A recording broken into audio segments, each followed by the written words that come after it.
Big boss season 11 ಇನ್ನೇನು winner ಯಾರು ಅನ್ನೋದು ಇನ್ನೇನು ಕ್ಷಣಗಣನೆ ಶುರುವಾಗಿರ್ತಕ್ಕಂಥದ್ದು. ಈ ಸಂದರ್ಭದಲ್ಲಿ ಮಾತನಾಡೋದಕ್ಕೆ ಫ್ಯಾನ್ಸ್ ಇಲ್ಲಿ ಸಾಕಷ್ಟು ಜನ ನೆರೆದಿದ್ದಾರೆ. ನಮ್ಮ ಜೊತೆಗೆ ಒಬ್ರು ಮಹಿಳಾ ಫ್ಯಾನ್ಸ್ ಇದ್ದಾರೆ. ಸೊ ಏನ್ ಹೇಳ್ತೀರಾ, ಯಾರು ಗೆಲ್ತಾರೆ ಅಂತ ಅನಿಸ್ತಾ ಇದೆ? ಆಲ್ರೆಡಿ ಹನುಮಂತ್ ಅವ್ರು ಗೆದ್ದಿದ್ದಾರೆ. ತುಂಬಾ ಖುಷಿ ಆಗ್ತಾ ಇದೆ ಅವ್ರು ಗೆದ್ದಿದ್ದಕ್ಕೆ. ಅವ್ರಿಗೋಸ್ಕರನೇ ಅಂತ ಇಲ್ಲಿ ತನಕ ಬಂದಿದ್ವಿ. ಸೊ ಬಂದಿದ್ದಕ್ಕೂ ನಮ್ಗೆ ತುಂಬಾ ತುಂಬಾ ಖುಷಿ ಆಗಿದೆ ಅವ್ರು ಗೆದ್ರು ಅಂತ. ಅಷ್ಟೇ ಸರ್. ಎಲ್ಲಿಂದ ಬಂದಿರೋದು ನೀವು? ಆಕ್ಚುಲಿ ನಾವು ಉತ್ತರ ಕರ್ನಾಟಕದವರು, ಬಟ್ ಇಲ್ಲೇ ಇರೋದು ಯಾದಗಿರಿ ಜಿಲ್ಲೆ, ಸುರಪುರ ತಾಲೂಕೆ ಅವರು. ಅಲ್ಲಿಂದ ಬಂದಿರೋದು. ಮುಷ್ಟಳ್ಳಿ ಅಂತ ಗ್ರಾಮ, ಯಾದಗಿರಿ ಡಿಸ್ಟಿಕ್ ಸುರಪುರ ತಾಲೂಕು ಮುಷ್ಟಳ್ಳಿ ಅಂತ ಒಂದು ಚಿಕ್ಕ ಗ್ರಾಮದಿಂದ ಬಂದಿರೋದು ನಾವು.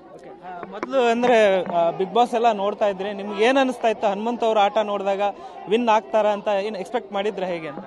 ಹಾ ಸರ್, ಎಕ್ಸ್ಪೆಕ್ಟ್ ಮಾಡಿದ್ವಿ ನಾವು. ಅವ್ರು ಯಾವಾಗ ಎಂಟರ್ ಆದ್ರು ಅವಾಗ ಅವ್ರ ವ್ಯಕ್ತಿತ್ವನೇ ನೋಡ್ಬಿಟ್ಟು ನಮ್ಗೆ ಗೊತ್ತಾಗಿತ್ತು ಇವ್ರು ಗೆಲ್ತಾರೆ ಅಂತ. ಆಕ್ಚುಲಿ ವೈಲ್ಡ್ ಕಾರ್ಡ್ ಎಂಟ್ರಿ ಯಾರು ಗೆದ್ದಿಲ್ಲ, ಅವ್ರು ಗೆಲ್ತಾರೆ ಅಂತ ನಮಗೆ ಪಕ್ಕಾ ಗೊತ್ತಿತ್ತು ಅಷ್ಟೇ. ಅಂದ್ರೆ ಇನ್ನೂ ಕೂಡ ವಿನ್ನರ್ ಇವರೇ ಅಂತ ಅನೌನ್ಸ್ ಆಗಿಲ್ಲ, ಬಟ್ ಯಾವ ರೀತಿ ನೀವು ನಂಬಿಕೆ ಹೆಂಗೆ ಇದೆ? ಅವರೇ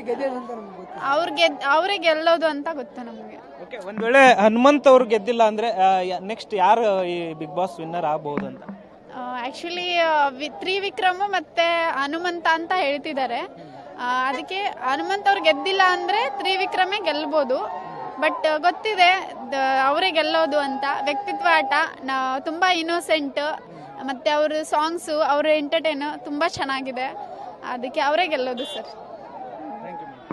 ಇದಿಷ್ಟು ಏನಂದ್ರೆ ಇಲ್ಲಿ ನೆರೆದಿರ್ತಕ್ಕಂಥ ಅಭಿಮಾನಿಗಳ ಮಾತಾಗಿರ್ತಕ್ಕಂಥದ್ದು. ಸುರಪುರದಿಂದ ಬಂದಂತ ಅಭಿಮಾನಿಗಳು ಹನುಮಂತು ಅವರೇ ಬಿಗ್ ಬಾಸ್ ಕಪ್ ಅನ್ನ ಎತ್ತೋದು ಅನ್ನೋದನ್ನ ಈಗ ಅವರ ಅಭಿಪ್ರಾಯವನ್ನ ವ್ಯಕ್ತಪಡಿಸ್ತಾ ಇರ್ತಕ್ಕಂಥದ್ದು. ಕ್ಯಾಮರಾ ಪರ್ಸನ್ ಪರಮೇಶ್ ಜೊತೆ ಧನು, ಎಲ್ಗಚ್ ಪಬ್ಲಿಕ್ ಟಿವಿ, ಬೆಂಗಳೂರು.